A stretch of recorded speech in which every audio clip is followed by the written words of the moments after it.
नमस्कार student. Board exam की date हमारी घोषित हो चुकी है। टाइम टेबल हमारा आ चुका है। एग्ज़ाम हमारी नज़दीक है।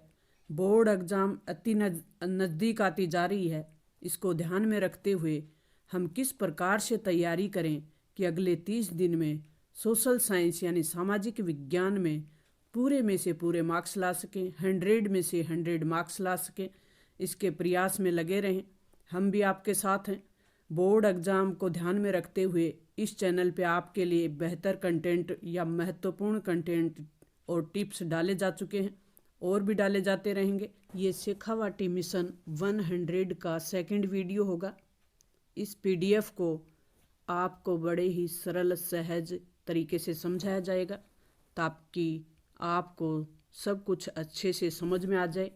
तो शेखावाटी मिशन सामाजिक विज्ञान कक्षा 10 पाठ अपना होगा जल संसाधन और अंक विभाजन होगा अपना 4 नंबर का। इसमें अति लघुत्तरात्मक 1 नंबर वाले प्रश्न और दीर्घ उत्तर वाले प्रश्न होंगे 3 नंबर के होंगे। तो इस पाठ को हम शुरू करते हैं। जल संसाधन। जल संसाधन, जल वही जो अपन डेली रूटीन में यूज करते हैं, वही पानी की कहानी होगी इसमें। जल संसाधन लघुत्तरात्मक प्रश्न है अपने। जवाहरलाल नेहरू ने बांधों को क्या कहा है? अति महत्वपूर्ण प्रश्न चल रहे हैं अपने। जवाहरलाल नेहरू ने भारत के बांधों को आधुनिक भारत के मंदिर कहा है। तो आधुनिक भारत के मंदिर बांधों को किसने कहा है? पंडित जवाहरलाल नेहरू ने। वही पंडित जवाहरलाल नेहरू जो भारत के प्रथम प्रधानमंत्री थे। बाढ़ रोकने का मुख्य उपाय क्या है? बाढ़ तो बांध निर्माण कर दें तो ये बाढ़ रोकने का अपना उपाय हो जाएगा। बांध बनाकर हम बाढ़ को रोक सकते हैं। बहुउद्देशीय परियोजनाएं क्या हैं? वे परियोजनाएं जिनसे कई उद्देश्यों की पूर्ति होती हों वो बहुउद्देशीय परियोजनाएं हैं। यानी अनेक उद्देश्यों के लिए बनाए गए बांध होते हैं, वो बहुउद्देशीय परियोजना में आते हैं। सरदार सरोवर बांध परियोजना कितने राज्यों को सम्मिलित परियोजना है या कितने राज्य इसमें सम्मिलित हैं? तो इसमें 4 राज्य हैं।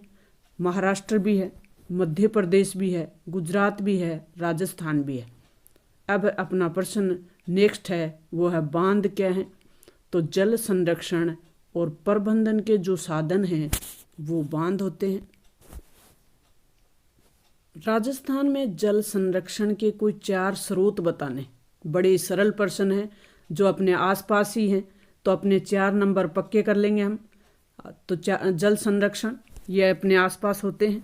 जल संरक्षण करने वाले साधन खड़ीन, जोड़, टांका और टाबा।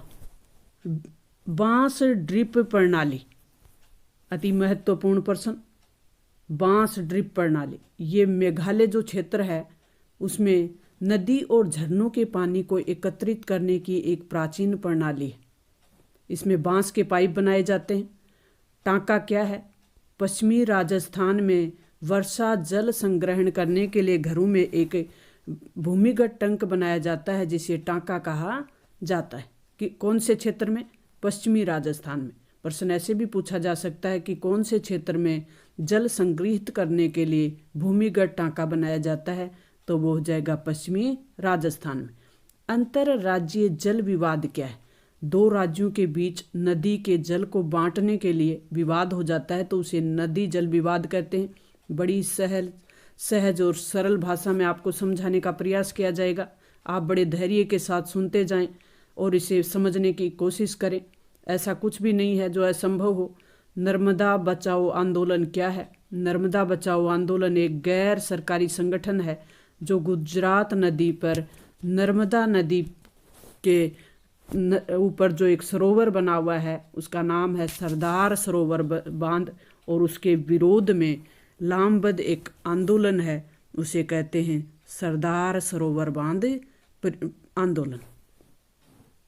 सतलज व्यास नदी पर जल विद्युत उत्पादन एवं सिंचाई के लिए कौन सी परियोजना बनाई गई है? सतलज व्यास नदी एक बहुउद्देशीय परियोजना है, तो भाखड़ा नांगल परियोजना बनाई गई है। इस पे बहुउद्देशीय ऊपर हम पढ़ चुके हैं कि बहुउद्देशीय परियोजनाएं कौन सी होती हैं। जो कई उद्देश्यों को पूरा करती हैं, उन योजनाओं को बहुउद्देशीय परियोजना कहते हैं। टिहरी बांध परियोजना कौन से राज्य में और कौन सी नदी पर है? अति महत्वपूर्ण प्रश्न चल रहे हैं अपने। ये टिहरी बांध उत्तराखंड राज्य में है और नदी का नाम है भागीरथी नदी। तो बड़े ध्यान से सुने, सरल और सहज भाषा में आपको समझाने का प्रयास किया जाएगा। लेकिन और अगर आपको कहीं दिक्कत भी आती है तो आप बताने का प्रयास करें। इस चैनल पे आपके लिए एग्जाम की दृष्टि से अति महत्वपूर्ण जो कंटेंट है वो डाले जा चुके हैं और डाले जाते रहेंगे। अपने दीर्घ उत्तरीय प्रश्न है, बहुउद्देशीय नदी परियोजनाओं पे टिप्पणी करिए। नदी जल द्वारा उत्पन्न बाढ़ एवं नदी के पानी को उचित उपयोग करने के लिए विभिन्न नदियों पर बांध बनाकर परियोजना शुरू की जाती है। इन परियोजनाओं का उद्देश्य कई होते हैं। इनसे बिजली भी प्राप्त हो सके, यानी जल विद्युत, सिंचाई भी प्राप्त हो सके, मछली पालन भी हो सके, पेयजल यानी पीने का पानी भी मिल सके, सिंचाई भी कर सके। सरदार सरोवर परियोजना, हीराकुंड परियोजना, दामोदर घाटी परियोजना और चंबल नदी परियोजना और माही परियोजना, ये सब बहुउद्देशीय परियोजना है। तो आपसे पूछा जा सकता है कि किन्हीं दो बहुउद्देशीय परियोजनाओं के नाम लिखिए। तो इनमें से किसी एक परियोजना का आप नाम दो परियोजनाओं के नाम याद करें और लिख सकते हैं। सरदार सरोवर परियोजना, हीराकुंड बांध परियोजना, दामोदर घाटी परियोजना, चंबल नदी परियोजना और माही नदी परियोजना। इनको मिलाने के लिए भी पूछा जा सकता है, मिलान वाले प्रश्न भी आ सकते हैं। राजस्थान में वर्षा जल संग्रहण क्यों आवश्यक है? राजस्थान के आधे से ज़्यादा मरुस्थलीय भाग है। राजस्थान का आधे से ज़्यादा भाग है, यानी 60% भाग है वो मरुस्थलीय है, जहाँ वर्षा की मात्रा बहुत कम होती है यानी न्यून होती है, और भूमिगत जल है वो भी गहरा है और खारा है, पीने योग्य भी नहीं है। तो जल की कमी है और कई जिलों में भूमिगत जल अत्यधिक लवणीय यानी खारा होने के कारण पीने योग्य नहीं होता। अतः जल की कमी को दूर करने के लिए राजस्थान में जल संरक्षण अति आवश्यक है। अति इम्पोर्टेंट प्रश्न चल रहे हैं अपने। आपकी राय में बांध हमारे लिए किस प्रकार से उपयोगी? बांध क्यों बनाए जाते हैं? तो बाढ़ का पानी हम रोक सकते हैं बांध बनाकर। तो बांध से जल संरक्षण एक प्रमुख साधन है। बांध बनाकर बाढ़ नियंत्रण किया जा सकता है और बांध बनाकर सिंचाई जल की आपूर्ति की जा सकती है। बांध द्वारा जल विद्युत उत्पादित किया जा सकता है, यानी जल विद्युत बनाई जा सकती है। बांधों द्वारा पेयजल आपूर्ति की जा सकती है, पीने के पानी की व्यवस्था की जा सकती है। उपयुक्त के अलावा बांधों पर पर्यटकों को आकर्षित किया जा सकता है, तो वो आय प्राप्त होगी। मछली पालन किया जा सकता है, नौचालन किया जा सकता है, आदि कार्य भी किए जा सकते हैं। तो ये हमारे लिए बांध उपयोगी हो गए। बहुउद्देशीय परियोजना के लाभ और हानियाँ क्या है? बहुउद्देशीय परियोजनाओं से लाभ तो है ही हैं, तो लाभ हम देख लेते हैं पहले।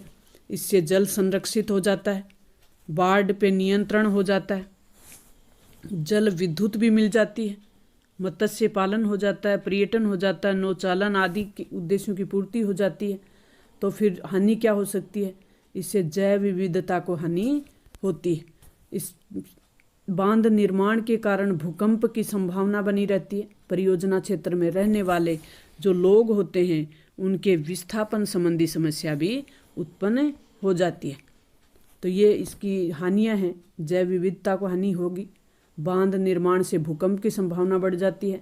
उस परियोजना जिस क्षेत्र में हम बांध बना रहे हैं, कोई परियोजना बना रहे हैं, तो उस क्षेत्र से जो लोग, उस क्षेत्र में जो लोग रह रहे हैं, उन लोगों को वहाँ से हटाना पड़ेगा। तो और इस प्रक्रिया को विस्थापन कहते हैं। तो ये बड़ी पीड़ादायक, दुखदायी चीज़ होती है कि अपने क्षेत्र को लोग छोड़ते हैं। तो विस्थापन की जो समस्या है ये एक गंभीर समस्या उत्पन्न हो जाती है, और इसीलिए नर्मदा बांध परियोजना का विरोध किया जा रहा है। तो उसका एक प्रमुख कारण है जो अपने ऊपर पड़ा था नर्मदा बचाओ आंदोलन में। भाखड़ा नांगल परियोजना पे टिप्पणी लिखनी है। तो ये एक बहुउद्देशीय परियोजना है और इस परियोजना का निर्माण सतलज व्यास नदी पे किया गया है। इस परियोजना से जल विद्युत उत्पादन सिंचाई परियोजना, कहने का मतलब ये एक बहुउद्देशीय परियोजना है। तो बहुउद्देशीय हमने उद्देश्य ऊपर देखे, जल विद्युत भी, सिंचाई भी, पेयजल भी, पर्यटन भी, ये सब कार्य उसमें होते हैं। तो मछली पालन भी। ये परियोजना पंजाब, हरियाणा, राजस्थान की संयुक्त परियोजना है और इस परियोजना से पेयजल आपूर्ति की जाती है, पीने के पानी की भी व्यवस्था इससे की जाती है। सरदार सरोवर बांध परियोजना के बारे में आप क्या समझते हैं? वही नर्मदा बचाओ वाला सरदार सरोवर परियोजना। तो सरदार सरोवर परियोजना के बारे में देखते हैं। ये एक बहुउद्देशीय परियोजना है। इस परियोजना से विद्युत, सिंचाई, पेयजल आदि की आपूर्ति होती है। तो यह परियोजना राजस्थान, महाराष्ट्र, मध्य प्रदेश की संयुक्त परियोजना है, सरदार सरोवर बांध परियोजना। तो कम से कम 2 बहुउद्देशीय परियोजनाओं के नाम आपको याद होने चाहिए। अति महत्वपूर्ण चैप्टर हमने कंप्लीट कर लिया, 4 नंबर हमने पक्के कर लिए। बड़े धैर्य के साथ आप सुनते जाएं और तैयारी करते रहें। नेक्स्ट जो हमारा पाठ है वो है कृषि, शेखावाटी मिशन 100, कक्षा 10 के कृषि का जो चैप्टर है उसका हम बड़ी सहज और सरल भाषा में विश्लेषण करेंगे।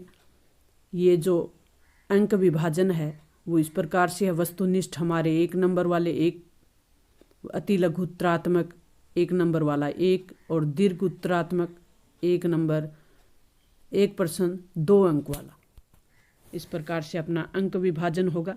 कृषि, पहले हमने जल संसाधन पे बात की। वो जल संसाधन जो हम सुबह से लेकर शाम तक यूज करते हैं। जल है तो कल है, तो जल जीवन है, जल जरूरी है। उस संसाधन के बारे में हम बात कर चुके हैं। दूसरा जो संसाधन है हमारा वो है कृषि। कृषि अति महत्वपूर्ण है। खाद्यान्न जहाँ उत्पादन होता है खेतों में, उसी कृषि की बात करेंगे हम। वस्तुनिष्ठ प्रश्न होंगे हमारे। झूम कृषि यानी स्थानांतरित कृषि भारत के किन राज्यों में की जाती है? तो ये उत्तर पूर्व के राज्यों में झूम कृषि की जाती है। प्रश्न ऐसे भी आ सकता है कि स्थानांतरित कृषि किसे कहते हैं? तो स्थानांतरित कृषि एक जगह पे अपने वनों को जलाकर और वहाँ बीज छिड़क कर खेती की जाती है, तो फिर वो अनुपजाऊ हो जाती है, तो फिर दूसरी जगह उसको छोड़ दिया जाता है, दूसरी जगह फिर वनों को जलाकर और बीज वहाँ छिड़क दिए जाते हैं और फिर वहाँ कृषि की जाती है। तो इसे स्थानांतरित कृषि कहते हैं। कहने का मतलब स्थान परिवर्तन करते रहते हैं। तो इसे उत्तर पूर्व के राज्यों में, उत्तर पूर्व 7 सिस्टर वाले 7 राज्य हमारे उधर, अरुणाचल प्रदेश, असम, मेघालय, मणिपुर, त्रिपुरा, नागालैंड, ये जो राज्य हैं ये सारे कहाँ किस में आते हैं? उत्तर पूर्व के राज्यों में आते हैं। तो इन उत्तर पूर्व के राज्यों में जो स्थानांतरित कृषि की जाती है, यानी जगह बदलकर जो कृषि की जाती है, उसे झूम कृषि के नाम से जाना जाता है। तो स्थानांतरित कृषि का आपको पता होना चाहिए। अति महत्वपूर्ण प्रश्न चल रहे हमारे। निम्न में से खरीफ की फसल नहीं है। अपने को पता होना चाहिए रबी और खरीफ की फसल का। तो अभी हमारे खेतों में खड़ी है, वर्तमान समय में हमारे खेतों में जो खड़ी फसल है वो रबी की फसल है, बाकी जो फसलें हैं वो खरीफ की फसल है।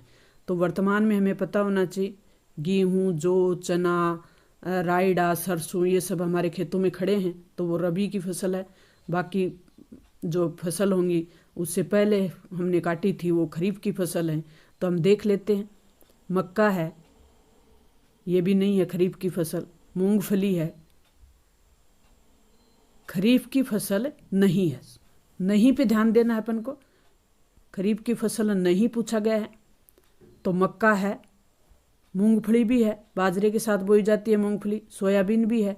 तो हमारा चना नहीं है, चना अभी बो रखा है गेहूं के साथ, तो ये रबी की फसल है। तो चना है वो खरीफ की फसल नहीं है। नहीं पे ध्यान देना है अपन को। बाजरा उत्पादन सबसे ज़्यादा कौन से राज्य में होता है? बाजरा उत्पादन, तो बाजरा उत्पादन सबसे ज़्यादा राजस्थान में होता है। तो हमारा डी ऑप्शन सही हो जाएगा, राजस्थान। चाय उत्पादन में भारत का स्थान बताना है। तो चाय उत्पादन में भारत का दूसरा स्थान है। रेशेदार फसल नहीं है, यानी जिससे रेशे प्राप्त नहीं होते, वो नहीं पे ध्यान देना है अपन को। तो कपास है, ये एक रेशेदार फसल है। जूट है तो ये भी रेशेदार फसल है। सन है तो ये भी रेशेदार फसल है। नहीं है तो ढूंढना है अपन को। चाय है, वो रेशेदार फसल नहीं है। तो डी ऑप्शन सही हो गया अपना। दक्षिणी पूर्वी राजस्थान में स्थानांतरित कृषि। दक्षिणी पूर्वी राजस्थान, अब राजस्थान का पूछा गया है, वो उत्तर पूर्व स्टेट यानी राज्यों का पूछा गया था। तो दक्षिणी पूर्व राजस्थान में स्थानांतरित कृषि, यानी जैसे उसमें आपको बताया गया था कि स्थानांतरित कृषि कैसे करते हैं, तो उसी कृषि को राजस्थान में दक्षिणी पूर्वी भाग में कर्तन दहन प्रणाली है, उसको क्या नाम से जानते हैं, तो यहाँ वालरा के नाम से जानते हैं। निम्न में से रोपण कृषि का उदाहरण नहीं है। फिर नहीं की बात आ गई, तो रोपण कृषि का हमें पता होगा तो नहीं ढूंढ लेंगे हम। कॉफ़ी है, गेहूं है, रबड़ है, केला है, तो इसमें अपने को रोपण वाली कृषि पता होना चाहिए। कॉफ़ी तो है ही है, रबड़ भी है, केला है, तो हमारा जो ऑप्शन है वो गेहूं हो जाएगा। गेहूं रोपण वाली कृषि नहीं है। भारत के पूर्वी तटीय राज्यों में उगाई जाने वाली मुख्य फसल कौन सी है, तो चावल, गेहूं, बाजरा, मक्का, इन सब में अपन को ढूंढना है। तो अपना ऑप्शन है वो हो जाएगा चावल। पूर्वी तटीय राज्यों का उगाए जाने वाला मुख्य फसल या मुख्य अनाज है। अति महत्वपूर्ण प्रश्न चल रहे हैं अपने। श्वेत क्रांति संबंधित है। श्वेत क्रांति खाद्यान्न उत्पादन के लिए की गई थी 1965-66 में। तो इसका ये किससे संबंधित है? गेहूं उत्पादन से है, या अंडा उत्पादन से है, या दुग्ध उत्पादन से है, या मछली उत्पादन से है। श्वेत क्रांति, श्वेत दूध श्वेत होता है, तो हरित क्रांति के साथ श्वेत क्रांति भी शुरू की गई थी 1965-66 में। 70 के दशक में ये एक बड़े स्तर पे हुई श्वेत क्रांति वर्गीज कुरियन के नेतृत्व में। तो हमें दूध उत्पादन, श्वेत दूध का रंग सफ़ेद होता है, तो उसी से हम याद कर लेंगे कि दुग्ध उत्पादन से संबंधित हमारी श्वेत क्रांति है। श्वेत क्रांति दुग्ध उत्पादन 1970 में श्वेत क्रांति बड़े स्तर पे हुई थी वर्गीज कुरियन के नेतृत्व में। भारत में गेहूं का उत्पादन सबसे ज़्यादा किस राज्य में होता है, तो राजस्थान, पंजाब, हरियाणा और उत्तर प्रदेश, ये 4 ऑप्शन दे रखे हैं। तो सबसे ज़्यादा जो गेहूं उत्पादन करने वाला राज्य है वो उत्तर प्रदेश है। हमारा सी ऑप्शन सही हो जाएगा। गेहूं की फसल के लिए वार्षिक वर्षा की आवश्यकता कितनी होती है, तो ये 50 से 75 सेंटीमीटर की वर्षा वाले स्थान पर गेहूं उत्पादन किया जा सकता है। तो अब हमारे रिक्त स्थानों की पूर्ति वाले प्रश्न होंगे। चाय किस जलवायु का पौधा है, ये ऑप्शन दिए हुए हैं। उष्णकटिबंधीय है या शीतकटिबंधीय है, तो चाय एक उष्णकटिबंधीय पौधा है। इंडोनेशिया के कर्तन दहन प्रणाली जो कृषि है, ये अति महत्वपूर्ण और मोस्ट इम्पोर्टेंट प्रश्न चल रहे हैं अपने। हम इंडोनेशिया में कर्तन दहन प्रणाली की बात कर रहे हैं। तो इंडोनेशिया में कर्तन दहन प्रणाली जो कृषि होती है उसको लैदांग के नाम से जाना जाता है। तो हमारा लैदांग ऑप्शन सही हो जाएगा। भारत में मुख्य खाद्य फसल है वो चावल है। चावल और मक्का दे रखा ऑप्शन, तो चावल मुख्य खाद्य फसल है। रागी कौन से प्रदेशों की फसल है, तो हमारे रिक्त स्थान में भरा जाएगा शुष्क प्रदेशों की।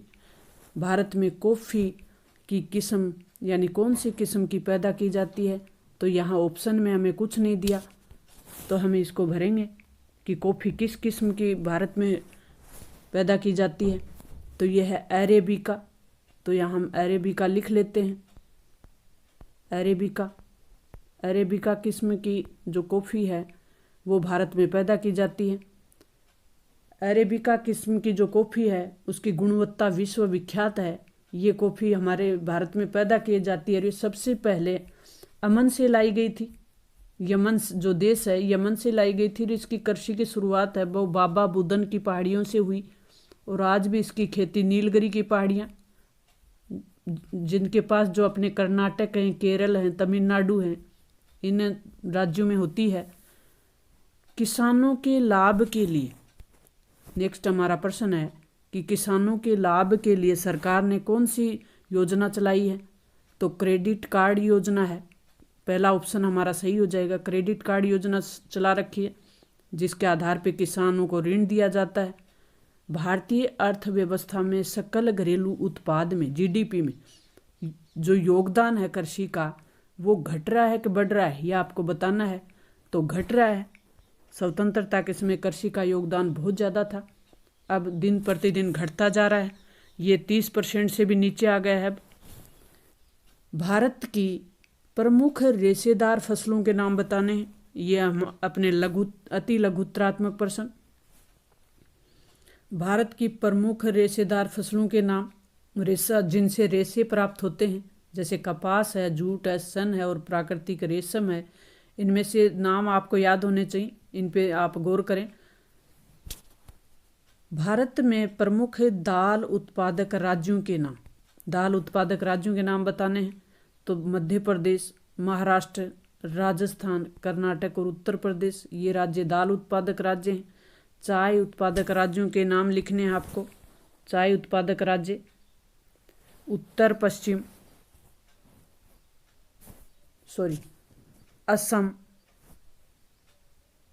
असम जो राज्य है, सबसे पहले चाय यहीं उत्पादन की गई थी। असम, पश्चिमी बंगाल, कर्नाटक और केरल, ये जो राज्य हैं ये अपने चाय उत्पादक राज्य हैं। जूट का उपयोग है। जूट से हम क्या क्या बना सकते हैं? जूट से बोरियां बना सकते हैं, चटाई बना सकते हैं, रस्सी भी बना सकते हैं, तंतु भी बना सकते हैं और गलीचे जो काम में लेते हैं वो भी इसी से बनते हैं। किसान पोर्टल वेबसाइट क्या है? तो भारत सरकार द्वारा किसानों के लिए कृषि, बागवानी और कृषि योजनाओं की जानकारी उनको समय पे प्राप्त हो सके, इसके लिए एक योजना शुरू की हुई है, एक वेबसाइट शुरू कर रखी है, एक पोर्टल शुरू कर रखा है, उसका नाम है किसान पोर्टल। ये वेबसाइट। भूदान क्या है? जमींदारों द्वारा भूमिहीन किसानों को भूमि दान की जाती है तो उसे भूदान कहते हैं। जमींदारों के पास भूमि ज़्यादा होती है और वो भूमिहीन यानी जिसके पास भूमि नहीं है उस किसान को भूमि दे दें तो उसे भूमि दान कहेंगे। विनोबा भावे द्वारा रक्तहीन क्रांति के बारे में आप क्या जानते हैं? तो रक्तहीन क्रांति, बाबा विनोबा भावे ने एक भूदान कार्यक्रम चलाया था। भूमि को दान करने की जो परंपरा चलाई थी, एक कार्यक्रम चलाया था, उसे रक्तहीन क्रांति के नाम से जाना जाता है।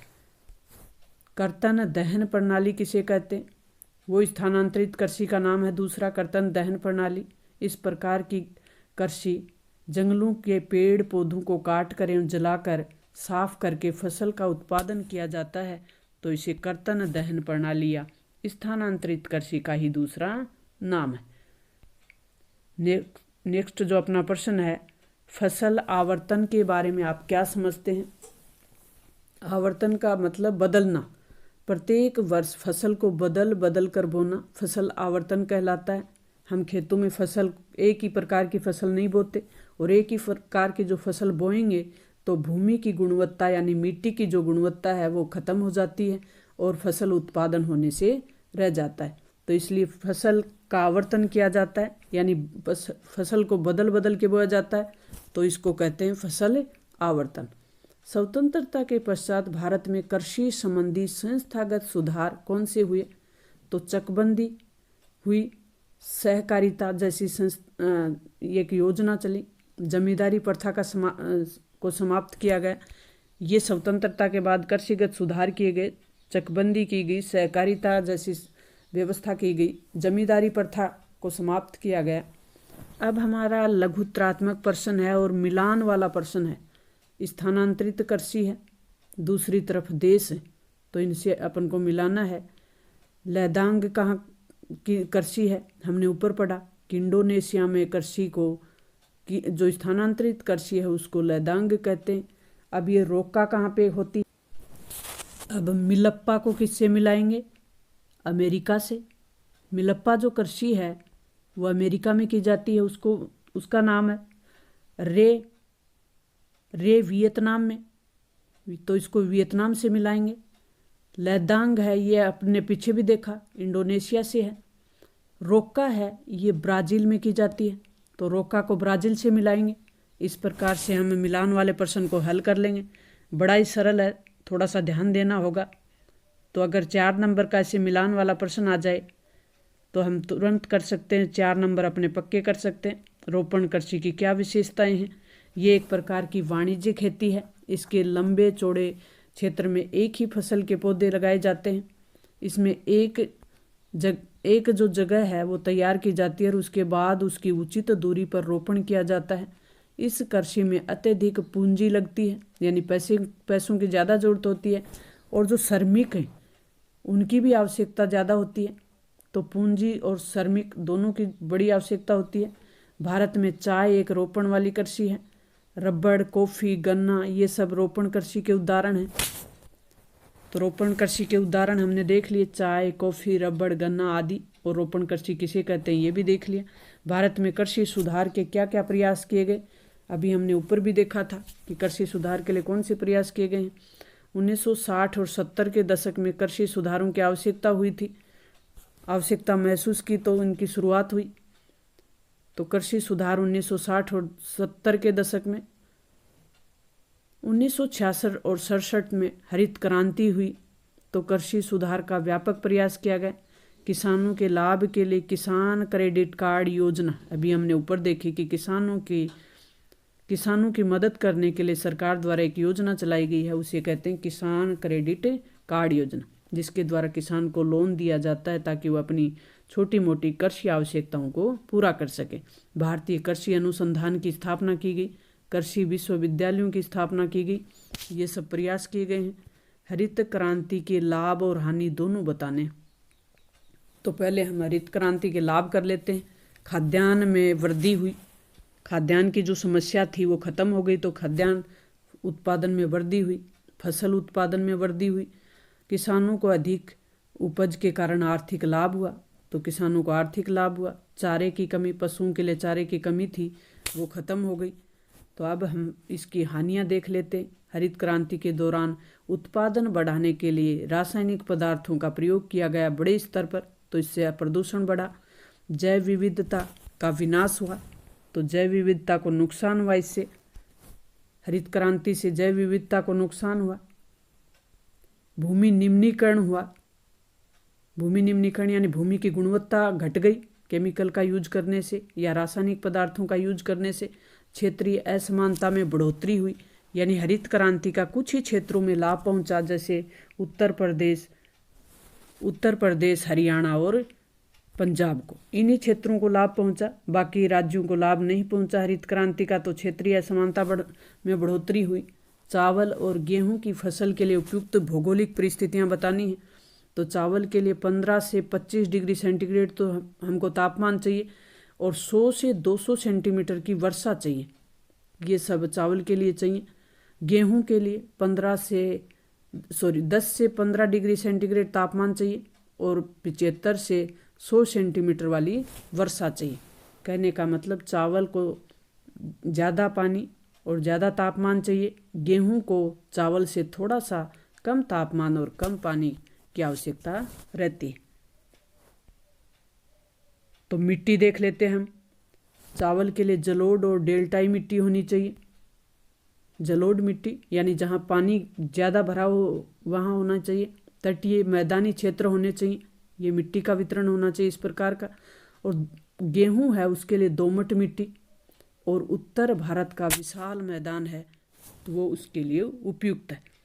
भारत के सकल घरेलू उत्पादन में कृषि योगदान का अनुपात घट क्यों रहा है ये बताना है। तो हमने ऊपर जो अपने रिक्त स्थान थे उसमें भरा भी था कि कृषि का जो योगदान है जीडीपी में वो घट रहा है या बढ़ रहा है। तो घट रहा है, वो हमने उत्तर किया था। तो घट क्यों रहा है अब ये पूछा गया है। तो भारत एक विकासशील देश की श्रेणी में आता है और भारत की 65% जो जनसंख्या है वह आज भी कृषि और कृषि संबंधी कार्यों में ही लगी हुई है। विज्ञान और तकनीकी का प्रयोग बढ़ता जा रहा है, जिसके कारण लोगों का कृषि के प्रति रुझान कम होता जा रहा है। दूसरी ओर भारतीय कृषि मानसून का बजट है। इसको दोबारा कर लेते हैं हम। भारत के सकल घरेलू उत्पादन में कृषि योगदान क्यों घट रहा है, इस प्रश्न को आप विश्लेषण कर रहे हैं। भारत एक विकासशील देशों की श्रेणी में आता है। भारत की 65% जनसंख्या आज की कृषि तथा कृषि से संबंधित कार्यों में लगी हुई है। विज्ञान और प्रौद्योगिकी का जो बढ़ता हुआ प्रभाव है उसके कारण लोगों का कृषि के प्रति रुझान कम होता जा रहा है। दूसरी ओर भारतीय कृषि मानसून का एक प्रकार से जुआ है।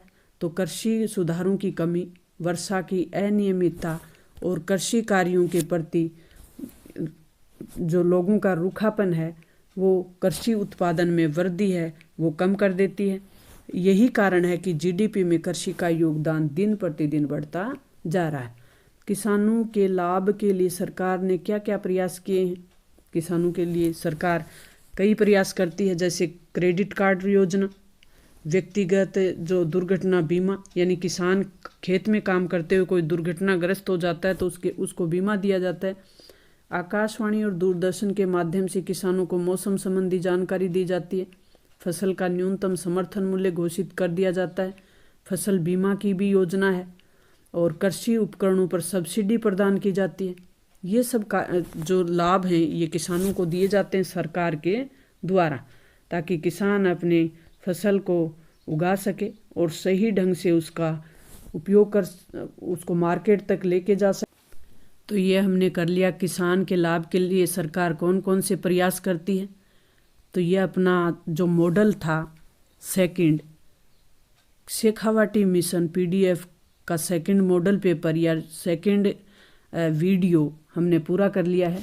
तो अपना दूसरा वीडियो इससे पहले एक डाला जा चुका है। आप चैनल पे नए हैं तो लाइक शेयर सब्सक्राइब कर लें, अपने दोस्तों के साथ शेयर करें। मिलते हैं नेक्स्ट वीडियो में।